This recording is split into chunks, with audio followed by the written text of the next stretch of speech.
Couple of American buzzwords as the nation plunges into the 90s. The homeless. There are tens of thousands of them. Do most Americans really care about the homeless, or do most Americans, caught up in the frenzied pace of today's fast track, react with lines like, look, pal, I got my own problems. I got myself, my own family to care for. The homeless are dumb. They didn't get their educations. They don't work very hard. They're either hooked on booze or drugs or both. Anyway, pal, I gave it the office, so don't bug me. Sorry. On the other hand, other Americans have rallied to the cause of the homeless. We at Channel 7 decided, hey, look, let's live the homeless story the way the homeless live their lives. Producer Donella Crawford and news cameraman Herman McKalpain did just that. They lived it on the tough streets of Detroit. Our cameras and microphones went with them. Listened and watched. You really are there.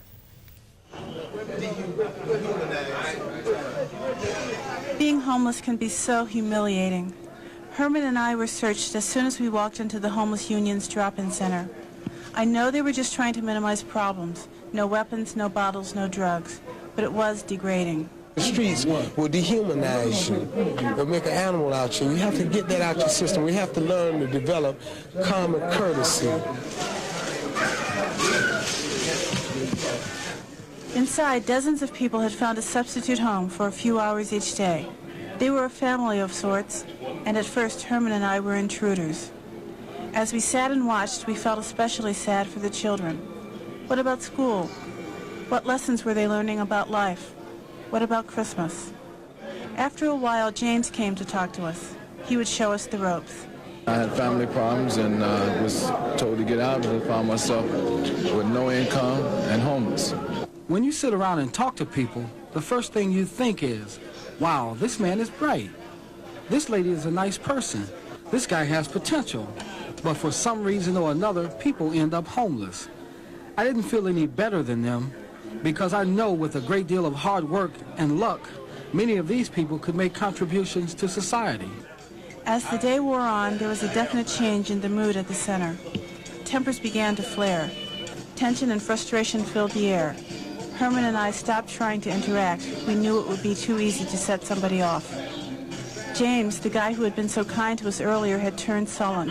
He was now talking about robbing someone. We heard pieces of other conversations. Drugs were a common theme. We sat, we waited. We saw that some people were able to make the best of a bad situation. We hadn't learned that yet. We were called into the outer office where a young woman filled out some forms and explained the rules of the shelter program. The bus comes down here every evening at 6 and pick up everybody that's in there. We'll take the shelter, take them to the church, feed them dinner. She was nice, even cheerful.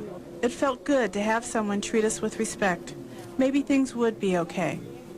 We were looking forward to a nice, quiet night at the church, but we wouldn't get it. Tomorrow night, we'll show you why.